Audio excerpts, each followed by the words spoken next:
90 શબ્દ ઝડપ. ફરિયાદ પક્ષે વિદ્વાન એડિશનલ પબ્લિક પ્રોસિક્યુટર દ્વારા એવી રજૂઆત કરેલ છે કે આ કેસમાં 20 સાક્ષીઓને તપાસવામાં આવેલા છે.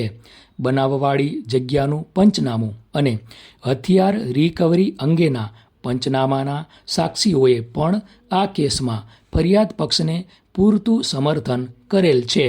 ઈજા પામનાર કે જેઓ ફરિયાદી છે તેમજ બનાવમાં ભોગ બનનાર સાક્ષીઓની જુબાની જોવામાં આવે તો આરોપીઓએ બનાવ સમયે એક સંપ થઈ ગુનાહિત ગેરકાયદેસર મંડળી રચી ફરિયાદી તથા શાહેદ ઉપર ઘાતક હથિયારો વડે હુમલો કરીને ગંભીર ઈજા પહોંચાડેલ છે.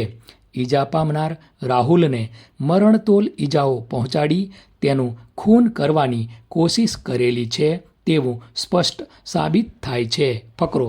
બચાવ પક્ષને પૂરતી તક આપવામાં આવેલી છે પરંતુ સાક્ષીઓ ખોટા છે કે કેસ ઊભો કરેલો છે તેવું સાબિત કરવામાં નિષ્ફળ નીવડેલ છે. આરોપીઓને આ ગુનામાં ખોટી રીતે ફસાવવા માટે કોઈ કારણ જણાતું નથી. વળી જે ઈજાઓ પહોંચાડવામાં આવી છે તેવી ઈજા જાતે કરી શકાય તેવી સાદી ઈજાઓ જણાતી નથી. ઈજા પામનારને તપાસ કરનાર ડૉક્ટરની જુબાની જોવામાં આવે તો આ બનાવમાં ઈજા પામનારને ઈજાઓ થઈ છે તેવી હકીકતને પૂરતું સમર્થન પ્રાપ્ત થાય છે. આમ આ કેસમાં સાક્ષીઓની જુબાનીથી બનાવની તારીખ, બનાવનું સ્થળ અને ઈજા પામનારની ઈજા વગેરે હકીકત યોગ્ય રીતે સાબિત થયેલ છે.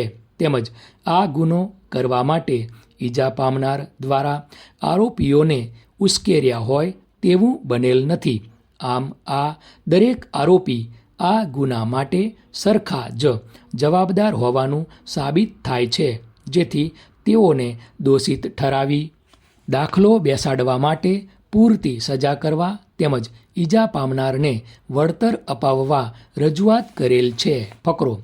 બચાવ પક્ષે વકીલશ્રીની રજૂઆત સાંભળી તેમણે એવી રજૂઆત કરેલ છે કે મોટાભાગના પંચ સાક્ષીઓએ ફરિયાદ પક્ષના કેસને સમર્થન આપેલ નથી.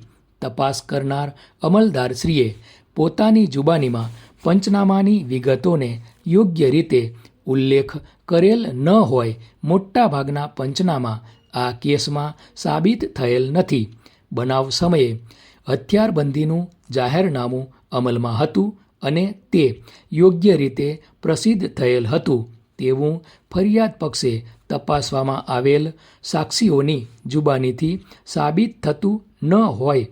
હથિયારબંધીનું જાહેરનામું ભંગ કરવા બદલનો ગુનો સાબિત થતો નથી. ફરિયાદી જિજ્ઞેશભાઈ બનાવ બન્યા બાદ ઘટના સ્થળે પહોંચેલ છે એટલે વાસ્તવિક રીતે જોઈએ તો તેમણે બનાવ બનતો જોયેલો નથી.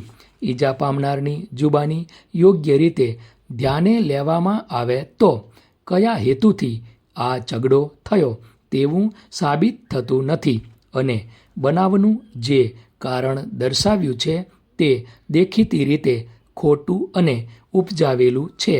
ઈજા પામનારની જુબાની જોવામાં આવે તો કોણે ઈજા કરી, કઈ રીતે ઈજા કરી, કયા હથિયારથી ઈજા કરી તે અંગે કોઈ સ્પષ્ટતા કરતા નથી.